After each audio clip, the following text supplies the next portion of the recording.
Presiden melihat wanita yang muncul setelah perbaikan pengawasan. Bos besar langsung marah besar. Ternyata wanita yang bermesraan dengannya malam itu adalah asisten pribadinya yang sering dia persulit. Gadis yang baru-baru ini ditinggalkan oleh pacar brengsek, sedang mabuk sendirian di malam hari. Tidak disangka menerima telepon dari bos besar, memintanya segera mengantar obat penawar alkohol. Siapa suruh gadis menjadi asisten pribadi? Si El harus siap siaga 24 jam.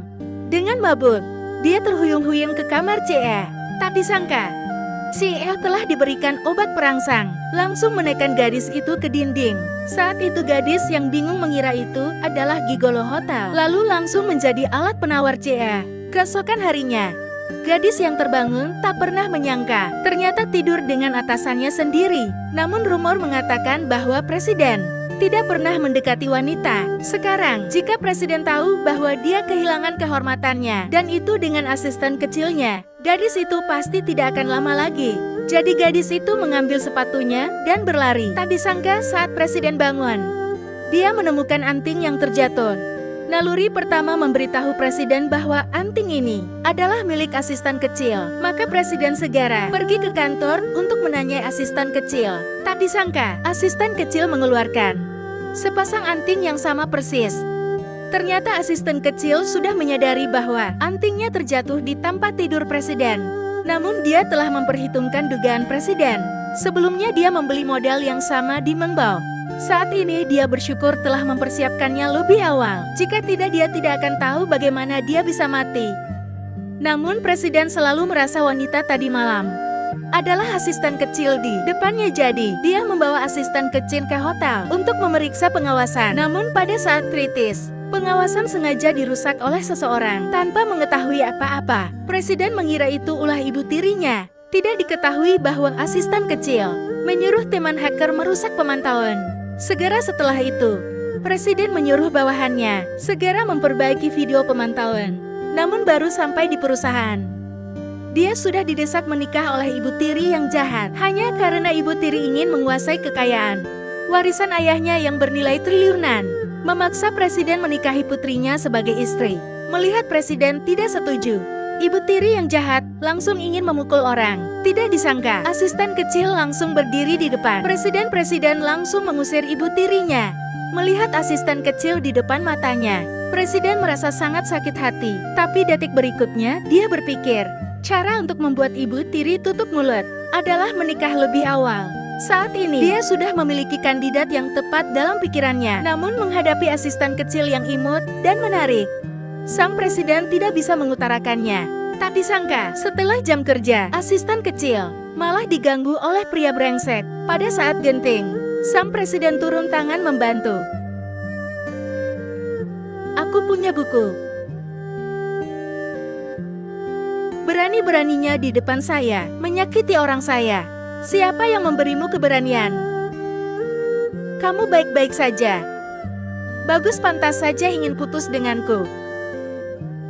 Selingkuhan. Bilang aku selingkuh. Kamu juga perempuan murahan suyuan. Jangan gunakan pikiranmu itu untuk menilai orang lain kamu. Riri, jangan kira hanya karena kamu punya pria kaya, kamu bisa lepas dariku. Aku beritahu kamu, tidak mungkin. Begitu keras. Apa yang kamu lakukan? Lepaskan aku. Aku adalah putra kedua keluarga Su. Kamu percaya atau tidak? Hanya dengan satu kata dariku, keluarga Sumo akan hilang di Jiangcheng pergi. Tunggu saja aku. Terima kasih Tuan Hei.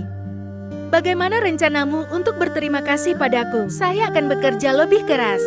Bekerja dengan baik, kemudian balaslah dengan baik. Membalas. Bagaimana membalasnya? Bagaimana lagi membalasnya? Tidak mungkin membalas dengan tubuh saya. Anda juga tidak tertarik pada saya. Bagaimana kamu tahu? Saya tidak tertarik padamu. Apakah kamu bersedia menikah denganku? Di masa lalu, sekarang mari menatap masa depan bahkan. Jika dunia berubah jadi indah, Pernikahan kontrak, masa pernikahan 1 tahun. Setelah 1 tahun, aku akan membebaskanmu dan memberimu 5 juta. Kompensasi tunai, jadwal pernikahan 1 tahun, dan rumah mewah di Changshe seharga 20 juta. Jika dia tahu, orang malam itu sebenarnya adalah aku. Anda butuh perlindungan, dan aku juga butuh istri. Kita mendapatkan apa yang kita butuhkan. Baik, aku setuju denganmu, tapi aku punya satu permintaan, silakan. Masalah pernikahan kita tidak boleh dipublikasikan. Saya tidak ingin mempengaruhi pekerjaan saya di perusahaan. Baiklah, cinta hanya itu yang kumiliki, kau dan aku.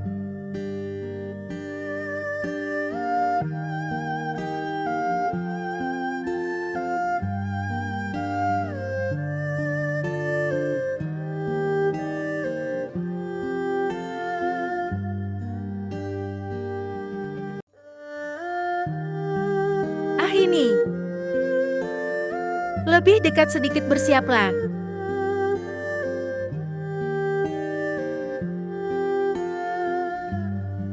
Presiden Hei, ini dari toko cincin terbesar.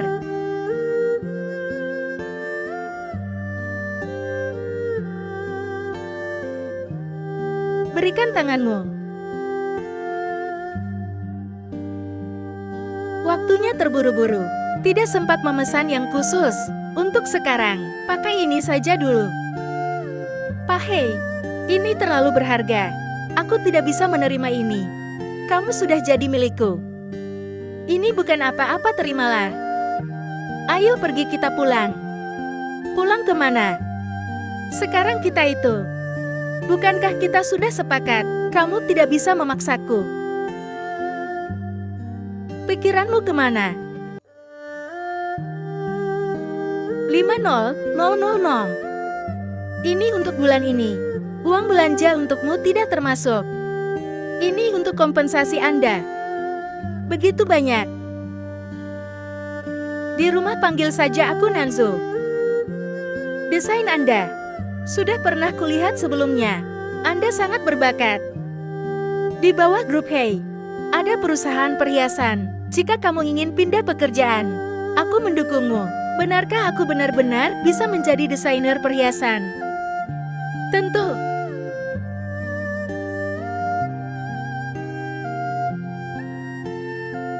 Ya. Ma'am. Baik. Temukan wanita itu. Heizon, dia harus hilang dari Jiangcheng. Aku ingin dia tahu akibat mendesainku. Barusan ada sesuatu yang ingin kau katakan. Oh, tidak apa-apa. Tidak disangka. Suatu hari aku benar-benar bisa menikah dengan Henanzu. Listrik padam. Sukiki datang ke sini.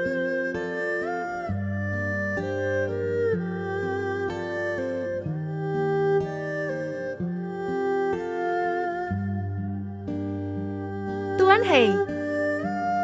Namsu. Tampaknya listrik di rumah mati, Tuan Hei.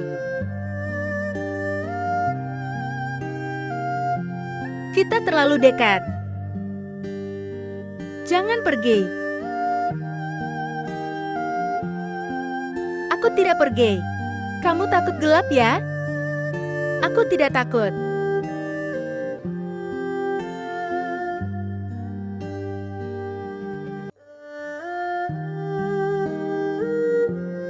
Jangan takut. Ada aku di sini.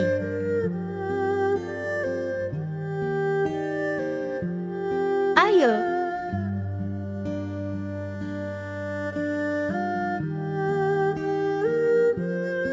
Yang pecah sebenarnya. Waktu kecil, aku juga sangat takut gelap. Tidak berani berjalan di malam hari. Tidur pun tidak berani mematikan lampu. Tapi setiap kali aku merasa takut, nenek selalu muncul tepat waktu, menggenggam tanganku erat-erat. Seperti ini. Lalu aku tidak takut lagi.